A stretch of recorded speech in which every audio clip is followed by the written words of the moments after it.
हम सब की तरफ से प्रोफेसर नलिन रंजन सिंह जी को बहुत बहुत बधाइयाँ, मुबारकबाद। और अब मैं गुजारिश करती हूँ नलिन रंजन सिंह जी से कि वो डाइस पर तशरीफ़ लाएं और अपने ख़यालात का इजहार करें।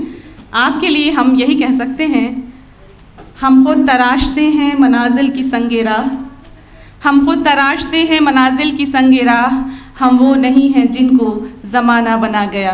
प्रोफेसर नलिन रंजन सिंह जी, तालियों से ज़ोरदार स्वागत किया जाए आपका।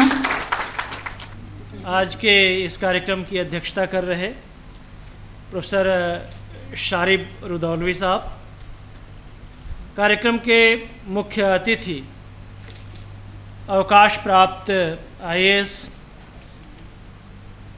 GB पटनायक साहब, हमारे बेहद आत्मीय अलीगढ़ मुस्लिम विश्वविद्यालय से जुड़े हुए, जिनका परिचय रेशमा जी ने दिया है, सगीर अफराहिम साहब, एकेडमी के सेक्रेटरी, जिनकी जितनी तारीफ़ रेशमा जी ने की है उसमें कुछ चंद शब्द मेरे अपने से आप जोड़ लीजिए, सईद मेहदी साहब, और यहाँ उपस्थित अन्य वक्तागण, श्रोता साथी और हमारे प्रगतिशील जनवादी आंदोलन के तमाम सहयोगी साथी जो यहाँ मौजूद हैं।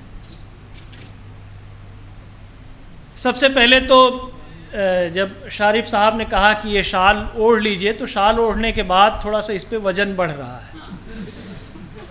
तो जाहिर सी बात है कि कोई भी पुरस्कार, सम्मान, अवार्ड जब आपको मिलता है तो वो ये वज़न डालता है कि आप अपनी जिम्मेदारी को बखूबी समझें और जिस काम के लिए आपको ये अवार्ड नवाजा जा रहा है उस काम को पूरी शिद्दत से पूरा करें, उसे आगे बढ़ाएं। तो एक जो जिम्मेदारी ये है आज की तारीख़ में, उसको कोशिश हमेशा की जाएगी कि उन उम्मीदों को पूरा किया जाए, उन पे खरा उतरा जाए। साथियों, अमरकांत की कहानियों में चित्रित समाज विषय की बात की मेहदी साहब ने। अमरकांत प्रगतिशील लेखक संघ से लगातार जुड़े रहे, जीवन पर्यंत प्रगतिशील लेखक संघ के वे सदस्य रहे और एक दौर था नई कहानी आंदोलन का, जब 1954-55 से लेकर के उसके बाद के कहानीकारों में उन्होंने जो आम जन है उसको सशक्त आवाज़ दी। ये जो अवार्ड दिया गया वो कैफ़ी साहब के नाम पर है। कैफ़ी एकेडमी से मेरा जुड़ाव रहा है। प्रेमचंद, अली सरदार जाफरी, कैफ़ी आज़मी, साहिर लुधियानवी, इन सारी शख्सियतों पर बात रखने का मुझे यहाँ से मौका मिला। सच्चाई तो ये है कि हम सब बहुत सारी चीज़ों से अनभिज्ञ रहते हैं। हिंदी और उर्दू के साथ की जितनी ज़रूरत है, और आज तो और भी अधिक ज़रूरत है, उस दौर में जो काम एकेडमी कर रही है उसकी जितनी प्रशंसा की जाए कम है। आपसे बताएं कि बहुत सारे लोग जो नई जनरेशन के हैं वो हमारे तमाम बड़े उर्दू के शायरों को फिल्मी गीतों से आगे नहीं जानते, और फिल्मी गीतों में भी उनकी जो वास्तविक ताकत है शायरी की उससे परिचित नहीं। इसलिए ज़रूरी हो जाता है कि उन पे कार्यक्रम हों और होते रहें। आपसे बताऊं कि अभी कुछ दिन पहले गीतकार शैलेंद्र पर मेरा एक वक्तव्य था, और शैलेंद्र पर जब बातचीत हुई तो तमाम लोगों ने ये कहा कि शैलेंद्र की इन तमाम खूबियों से हम लोग तो परिचित ही नहीं थे। हर जोर जुल्म के टक्कर में है, जो आज किसी भी आंदोलन का है कि हर जोर जुल्म के टक्कर में संघर्ष हमारा नारा है, शैलेंद्र ने इसे कहा था। लोग भूल चुके हैं, कहते तो हैं, दोहराते तो हैं, लेकिन ये नहीं जानते कि किसने कहा है। कैफी साहब और साहिर साहब किस तरह से जो एक समाजवादी साम्यवादी आंदोलन था उससे जुड़ करके अपनी पूरी जो जवानी थी उसमें लगाए हुए थे, बंबई तक में। उन सारी चीज़ों से अगर नौजवान परिचित नहीं होंगे तो बहुत बड़ी जो हमारी ये शख्सियतें हैं उन आंदोलनों की, उनसे उनका अपरिचय रह जाएगा। मैंने अभी पिछले कार्यक्रम में बताया था कि कैफी साहब को पहली पहल मैंने हमारे गांव के बगल में एक गांव है दौना, वहाँ पे वॉलीबॉल का बहुत अच्छा टूर्नामेंट होता था और बहुत अच्छी टीमें आती थीं। अंजुमन इस्लामिया हाई स्कूल हुआ करता था और हम लोग वो अक्सर फाइनल मैच देखने जाया करते थे। वहीं पे मैंने पहली बार कैफी साहब को देखा था। इतना धीर गंभीर आदमी, और मैं पिछली बात को फिर से दोहराऊं तो यही कहूँगा कि लोग मैच देख रहे थे, मैं कैफी साहब को देख रहा था और सोच रहा था कि कैसे यही आदमी हीर रांझा के गाने लिखा होगा कि मिलो न तुम तो ये जो गीत हैं सब आप लोग सुने होंगे। अभी मैं कल एक सेमिनार में सगीर साहब, मैं फिरोजाबाद में था, सिरसागंज में, और फिर मैं आगरा होते हुए जब मैं लौटा तो कल अभी फिर कैफी साहब के एक गाने की बात हो रही थी। मैंने कुछ कहा और फिर कहा कि अब तुम्हारे हवाले वतन साथियों, और कह के तो वो हकीकत फिल्म को याद करने लगे। हमने कहा आप देखिए कि इसकी जो अर्धाली है, ये जो छोटा सा हिस्सा है, वो कैसे मुहावरे में तब्दील हो गया है। एक गीत कैसे मुहावरे में ढलता है। हमारे बहुत प्रिय कवि और कैफी एकेडमी सम्मान से सम्मानित राजेश जोशी की एक कविता है, झुकता हूँ, और झुकता हूँ कविता की आखिरी जो पंक्ति है उसमें वे लिखते हैं कि कहावतें अर्थ से अधिक अभिप्राय में निवास करती हैं। और जब ये बात कहावत के रूप में, अभिप्राय के रूप में ढल जाए कि अब तुम्हारे हवाले वतन साथियों, तो वो शायर की सबसे बड़ी कामयाबी है। और ये कैफी साहब थे जिन्होंने उसको लिखा था। मिजवा या दूसरे किस्से जो मेहदी साहब बताए हैं उन पे पिछले कार्यक्रम में बहुत बात हो चुकी है, मैं दोहराऊंगा नहीं। लेकिन एक बात मैं ज़रूर कहना चाहूँगा कि ये अवार्ड कैफी के उसूलों के लिए है। ये अवार्ड जनवादी प्रगतिशील आंदोलन में जो लगे हुए हैं उनकी जिद के लिए है। ये अवार्ड उनके लिए है जो ये जानते हैं कि उनके लिखने से बहुत कुछ बदलने अभी नहीं जा रहा है, फिर भी वो लिखते हैं क्योंकि जिनमें उम्मीद है वो बची रहे। एक जिद जिस पे तमाम लोग उपहास उड़ाते हैं, मजाक उड़ाते हैं कि इन चंद मुट्ठी भर लोगों को इकट्ठा करके आप लोग जो कुछ करते रहते हो इससे क्या होने वाला है। उनके इस कहने से भी, राजेश भाई के ही शब्दों में कहें तो, उलट के ये पूछने पे कि आपके चुप रह जाने से क्या होने वाला है, तो उन चुप रह जाने वालों के बरक्स ये जो चंद हम छोटी दलों में, छोटे समूहों में हम लोग इकट्ठा होकर के थोड़ा सा बोल लेते हैं, उन लोगों के लिए ये अवार्ड हर उस शख्स के लिए है जो तरक्की पसंद है, जो ये सोचता है कि कभी कैफी आज़मी ने कहा था कि मैं ग़ुलाम हिंदुस्तान में पैदा हुआ, आज़ाद हिंदुस्तान में पला बढ़ा और समाजवादी हिंदुस्तान में मरूंगा। ये अवार्ड कैफी के सपनों का अवार्ड है। इसलिए जब भी हम याद करेंगे कैफ़ी को याद करेंगे। एक घटना का जिक्र करना चाहूँगा।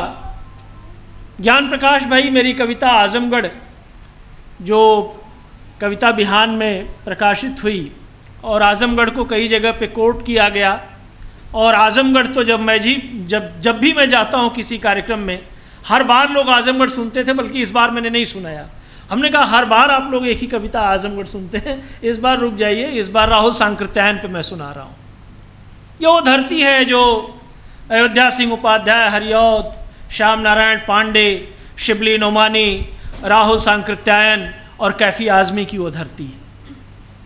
वहाँ पे मैं एक किस्सा सुना रहा हूँ। इंटरमीडिएट में हम लोग सगीर साहब पढ़ते थे। एक गांव है गोसाई के बाजार के पास, मेहदी साहब, खुंदनपुर। खुंदनपुर में क्रिकेट का एक बहुत अच्छा टूर्नामेंट होता था अमित भाई, और मेहनगर की टीम जिसका नाम था, जो कविता में आया है ना, हमारी और उनकी मिली जुली टीम और हार जाता था महादेव क्लब। ये वास्तविक घटना है कि मेहनगर का एक महादेव क्लब हुआ करता था जो हर साल आता था और फाइनल जीत करके चला जाता था। खुंदनपुर के लोग परेशान थे कि कुछ बदलाव हो और इनको हराया जाए। तो दौना के लोगों से उन्होंने कहा कि यार एक मजबूत टीम बनाओ, आप लोग अच्छा क्रिकेट खेलते हो, कि इनको हराया जाए। तो दौना के लोग भी जाते थे, लेकिन दौना के लोगों ने कहा कि अकेले तो हम नहीं हरा पाएंगे, हाँ लेकिन कुछ जुगाड़ करेंगे। और जुगाड़ ये हुआ कि सलेमपुर जो मेरे गांव का नाम है, वहाँ से उन लोगों ने कहा कि यार अगर ऐसा किया जाए, हमारे साथ अबू आसिम, मिस्टर शाहिद, हम सब लोग साथ पढ़े थे। तो ये हुआ कि अगर हम लोग मिलजुल करके एक टीम बनाएं, 5 अगर खिलाड़ी सलेमपुर वाले आ जाएं और 6 खिलाड़ी हमारे रहें, तो हम अगर मिल करके दौना की टीम से खेलें तो महादेव क्लब को हराया जा सकता है। जब खिलाड़ी वहाँ गए तो मेहनगर वालों ने थोड़ी आपत्ति भी की कि भाई दौना की टीम से नलिन रंजन सिंह क्यों खेल रहे हैं। तो हुआ टीम तो टीम है, तुमसे क्या मतलब यार, खेलो, बड़े खिलाड़ी हो तो खेलो। और फिर मैच हुआ। हमारी और सलेमपुर और दौना की टीम थी, हमारी और उनकी मिली जुली टीम थी, और हमने मिल करके महादेव क्लब को हरा दिया। फिरका परस्ती भय के सहारे खड़ी होती है, और ये जो फिरके बांटते हैं उनको आइए आज की तारीख में संकल्प लें कि उसी तरह से हम मिलजुल के टीम बनाएंगे और फिरकों को हराएंगे। उनको हराया जा सकता है बशर्ते कि हम मिलजुल करके जो हमारी अपनी गंगा जमुनी संस्कृति है उसको आगे बढ़ाएं। ज़रूर हारेंगे। तो ये मेरा आज इस अवार्ड के दिन कहना है। बाकी मैं थोड़ा सा वक्त ये ले लूँ, बाकी बोलने वाले लोग बहुत हैं। मैं प्रेमचंद पर भी पहले बोल चुका हूँ, लेकिन फिर भी चूँकि ये कार्यक्रम है तो थोड़ी सी शिकायत ये करते हुए, चूँकि रिकॉर्डिंग है हर जगह जाएगी, तो इसलिए मैं ये शिकायत भी दर्ज करना चाहूँगा अपने लखनऊ के उन तमाम प्रगतिशील साथियों से जिन्होंने तब शिकायत की थी कि 31 जुलाई को कार्यक्रम एकेडमी न करे, उस दिन हम लोग करेंगे और ये टकराव ना हो। और उसको मानते हुए मेहदी साहब ने 24 जुलाई को कार्यक्रम रखा कि आप 31 जुलाई को कर लीजिए। लेकिन अफसोस की बात है कि प्रेमचंद के नाम पर 31 जुलाई पे यहाँ एक सफल कार्यक्रम करने से उनको दिक्कत तो हुई, लेकिन फिर जब 24 जुलाई को एक सफल कार्यक्रम हो रहा है तो वो यहाँ मौजूद नहीं है। ये एक शिकायत भी है, ये बात दूर तलक जानी चाहिए कि एक आदमी आपका ख्याल कर रहा है और 31 जुलाई से पहले 24 जुलाई को कार्यक्रम कर रहा है, तो आपकी इज्जत करने में, आपका ख्याल रखने में अगर एक आदमी एक हफ्ते पहले है तो आपको भी ऐसे कार्यक्रम में उनको एक तरह से बधाई देते हुए, शुभकामना देते हुए और उनके इस कदम की सराहना करते हुए उपस्थित रहना चाहिए।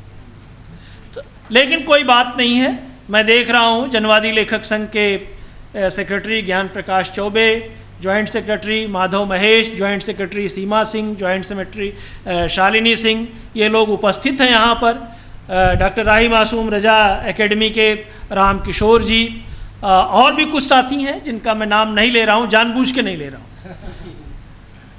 तो ये जो सारी चीज़ें हैं वो हम लोगों को हमारे अगुआ और हम लोगों के पुरखे लेखक प्रेमचंद से मिली। 9-10 अप्रैल 1936 को यहीं लखनऊ में भाषण देते हुए मुंशी प्रेमचंद ने कहा था कि साहित्यकार वह है जो दलित वंचित का हिमायती हो, उसकी वकालत करे, शब्द था कि उसकी वकालत करे। और आगे कहा उन्होंने कि वही है साहित्यकार जो अप्रिय अवस्थाओं का अंत कर दे। अगर अप्रिय अवस्थाओं के अंत के लिए जो वंचित है, दलित है, उसके हिमायत के लिए साहित्यकार नहीं है तो फिर उसका कोई मतलब नहीं। और आज जब समाज में एक विभेदकारी स्थिति बन रही है तो उस विभेद की स्थिति को मिटाने के लिए ये जरूरी है कि जो वंचित है, जो दलित है, जो हाशिए पर है, उसके साथ साहित्यकार खड़ा हो। यही मुंशी प्रेमचंद की जो बात थी उसको याद करना ही उनके लिए शायद आज एक बड़ी श्रद्धांजलि होगी। आज जबकि हम लोग बहुत जल्दी सत्ता परिवर्तन के बाद छोटे छोटे प्रलोभनों में लोगों को आप खेमा बदलते हुए देखते हैं, उस दौर में मुंशी प्रेमचंद याद आते। जब वार जर्नल का प्रकाशन होना था और दयानारायण निगम जी ने कहा कि नहीं तुम इससे जुड़ो, तो उन्होंने कहा नहीं, मैं नहीं जुड़ूंगा, मैं अंग्रेज़ों का हिमायती नहीं बन सकता, मैं अपना अखबार निकालूंगा, अपनी पत्रिका निकालूंगा, लेकिन अंग्रेज़ों का हिमायती नहीं हो सकता। और यही नहीं, जब मुंशी दयानारायण निगम की बेटी की शादी में उन्होंने कुछ अंग्रेज़ों को निमंत्रण दे दिया तो बधाई देते हुए भी मुंशी प्रेमचंद उसमें नहीं गए और कहा कि नहीं, हमारी तुम्हारी दोस्ती अलग है, लेकिन तुमने अंग्रेज़ों को बुलाया है, तमाम जगह पे जो दमन हो रहे हैं इसका तुम्हें ख्याल नहीं है, तो मैं इसमें शरीक नहीं हूँ। पहली नौकरी जो चुनार में उनकी लगी थी, उस चुनार की पहली नौकरी में भी उन्होंने सीधे सीधे गोरों की टीम से झगड़ा मोल लिया था और बाद में उस नौकरी से हाथ धोना पड़ा था। याद करिए सोज़े वतन को, याद करिए आप दुनिया का सबसे अनमोल रतन को, याद करिए, मैं सिर्फ नाम ले रहा हूँ, याद करिए सेवा सदन की सुमन को, याद करिए प्रेम शंकर को या बलराज और मनोहर को प्रेमाश्रम के, याद करिए रंगभूमि के, चूँकि समय का दबाव है इसलिए मैं सिर्फ याद करा रहा हूँ, याद करिए सूरदास को रंगभूमि के, निर्मला को, याद करिए गोदान के होरी को, घीसू को, माधव को, ठाकुर के कुआं को, सदगत को, मंदिर को, सवासेर गेहूं को याद करिए। और जब सब आप याद करेंगे तो बिना कोई शब्द मेरे कहे आपको एहसास होगा कि आज प्रेमचंद की कितनी ज़रूरत है। मैं चाहता हूं, मैंने एक बार और कहा था, फिर कह रहा हूं, मैं चाहता हूं, मेरी ख्वाहिश है कि प्रेमचंद कि वो जो किसानों और वंचितों के बारे में कही गई बातें थीं वो अप्रासंगिक हो जाए। मेरे दिल की इच्छा है कि वो सारी बातें अप्रासंगिक हो जाएं। क्यों? क्योंकि समाज जब बढ़ जाएगा तो चीज़ें अप्रासंगिक हो जाएंगी। प्रेमचंद जो चाहते थे वो हो जाएगा तो प्रेमचंद अप्रासंगिक हो जाएंगे। लेकिन तकलीफ़ कि वो दिन नहीं आया और इसलिए प्रेमचंद आज भी प्रासंगिक बने हुए हैं, और जब तक वो सपना पूरा नहीं होता तब तक प्रेमचंद प्रासंगिक बने रहेंगे। साथियों, रेशमा जी इशारा कर चुकी हैं, मैं विस्तार में नहीं जाऊंगा। एक बार फिर से कैफ़ी आज़मी एकेडमी को मैं अपना शुक्रिया अदा करता हूं और कोशिश करूंगा ये विश्वास दिलाते हुए कि जो कैफ़ी के दिखाए हुए रास्ते हैं, जो तरक्की पसंद जो संदर्भ जिससे हम लोग जुड़े हैं अपने जनवादी मूवमेंट से, उससे आगे भी हम लोग जुड़े रहें। इस मौके पर हमारे एक बहुत प्यारे सीनियर देश दीपक वर्मा सर के बैचमेट जीबी पटनायक सर, जिनको वो प्यार से क्या कहते थे मैं यहाँ नहीं कहूँगा, जिनसे हम लोग उन्हीं के माध्यम से राजभवन में जब थे तो हम लोग मिले थे। उन दिनों वो कमिश्नर थे इलाहाबाद के। सर को मैंने याद भी दिलाया। जीबी पटनायक साहब भी इस मौके पर आए, उनको भी मैं शुक्रिया अदा करता हूँ। और जो लोग भी इस सभागार में आए उनमें अपनी पत्नी समेत, क्योंकि मैं अपने हिस्से का जो परिवार का सबसे ज़्यादा समय होता है अगर जनवादी मूवमेंट को देता हूँ तो एक बड़ा हिस्सा मैं अपने परिवार का काटता हूँ। इसलिए अगर किसी का सबसे ज़्यादा मैं एहसानमंद हूँ तो अपनी पत्नी और बच्चों का हूँ। तो मैं सबसे आखिर में सबसे ऊपर रखते हुए अपनी पत्नी को भी शुक्रिया अदा करता हूँ कि वो यहाँ पर आई। तो साथियों, आप सबको बहुत बहुत आभार, बहुत बहुत धन्यवाद। दिलवाना चाहता हूँ, दिलवा दीजिए सर।